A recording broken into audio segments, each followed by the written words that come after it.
experiencias interesantísimas, principalmente en Inglaterra, fueron de los precursores de esto, pero en España, recientemente, las cajas.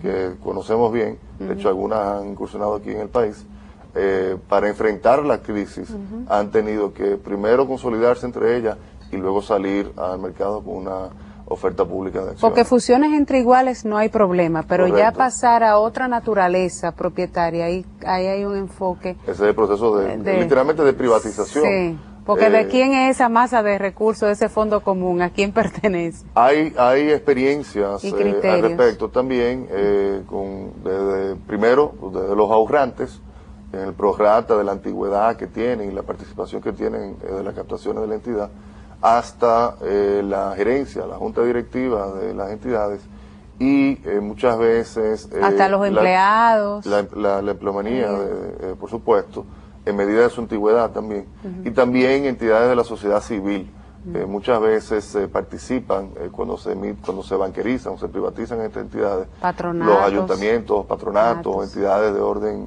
privado, pero que velan por la sociedad civil. O sea que hay experiencia, y creo que pronto lo estaremos viendo en nuestro país. En la República Dominicana. Tomás, en los mercados internacionales y en las economías desarrolladas, estos temas de fusiones y adquisiciones de empresas son comunes. Uno lo ve a cada rato y en grandes magnitudes, ¿no? Nombres conocidos con amplia participación de los mercados.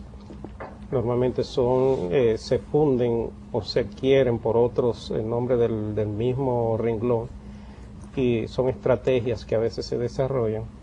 Y aquí uno sabe que el trabajo de valoración que se hace en estos casos es un trabajo altamente especializado por gente que realmente conoce todo lo que es el funcionamiento de las empresas y su posicionamiento en los mercados. Sin embargo, en el caso de la República Dominicana no estamos acostumbrados a ver esos grandes negocios, esas grandes fusiones. Y entonces aquí es probable, no sé hasta qué punto sea tu experiencia, es probable que cuando tú vayas a valorar una empresa para los fines de tomar una decisión, ya sea de fusionarla o adquirirla o venderla, traspasarla, tú no encuentres el ambiente informativo necesario en términos financieros. Normalmente las empresas se manejan con mucha discreción hacia adentro. No tienen en muchos casos la necesidad ni la obligación de transparentarse en un mercado porque no están cotizando en bolsa, donde están teniendo ese tipo de negocio. Es una cultura muy diferente la que nosotros tenemos aquí en el caso de los manejos de las empresas, especialmente cuando ocurre lo que tú mencionabas, ¿no? De la tradición familiar de las empresas. Entonces, esto no son grandes obstáculos. ¿Cómo se maneja esto cuando ustedes tienen que hacer ese trabajo? Sí, mira, me gustaría hacer una distinción entre lo que es una empresa familiar y un patrimonio familiar. Yo quizás soy de los pocos consultores en el tema que de hecho no creen, no estoy a favor, no promuevo empresas familiares. Más bien, sí promuevo y protejo y velo por los patrimonios familiares. Pero la realidad, la experiencia me ha demostrado que cuando un patrimonio familiar, una empresa se quiere manejar como una familia, termina esta yendo en detrimento del patrimonio de la familia y muchas veces en detrimento de la propia familia. Y he participado en procesos de litigio entre accionistas, entre hermanos, hijos, padres, abuelos, que realmente es muy penoso ver cómo se destruye el valor del patrimonio y cómo se destruye la unidad familiar. Entonces creo que es muy importante subrayar que lo que se tiene que maximizar es el valor del patrimonio familiar y no necesariamente crear una estructura familiar dentro de ineficiente. Eso por un lado. Por otro lado, creo que, y lo he visto en los últimos 15 años de que regresé al país, en los últimos 15 años yo sí creo que hay una tendencia de que las empresas dominicanas, de medianas a grandes, de irse organizando, de irse transparentando, yo digo de ir vistiendo la novia. Cuando la novia se casa, creo que de común conocido, que es un proceso del gimnasio, una serie de tratamientos especiales que se hacen para la noche de la boda. Luego, bueno, sabemos lo que pasa, pero... no necesariamente. No necesariamente, no. El caso tuyo es prueba de eso.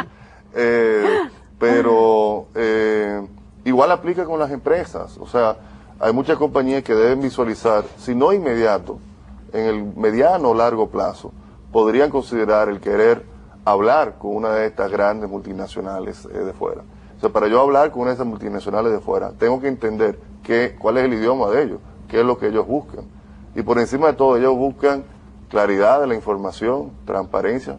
Las contingencias fiscales, muchos de los manejos fiscales que conocemos al final del día se traducen en detrimento del valor de la compañía, porque es una contingencia que afecta el valor de la compañía. Y entonces es una pena, porque muchas veces no se dan negocios buenos porque las empresas, el posible comprador, se asusta de contingencias fiscales, legales o laborales que puedan tener. Entonces, mejor es subsanar esos problemas. Y tú sabes que, independientemente de que se dé la transacción o no, es saludable para la compañía. Claro. Entonces, yo creo que ha ido un proceso positivo en el sentido de que hay casos de éxito de compañías que eran tradicionalmente familiares, como se han ido convirtiendo en empresas de gestión de eficiencia. Vamos a una pausa y regresamos.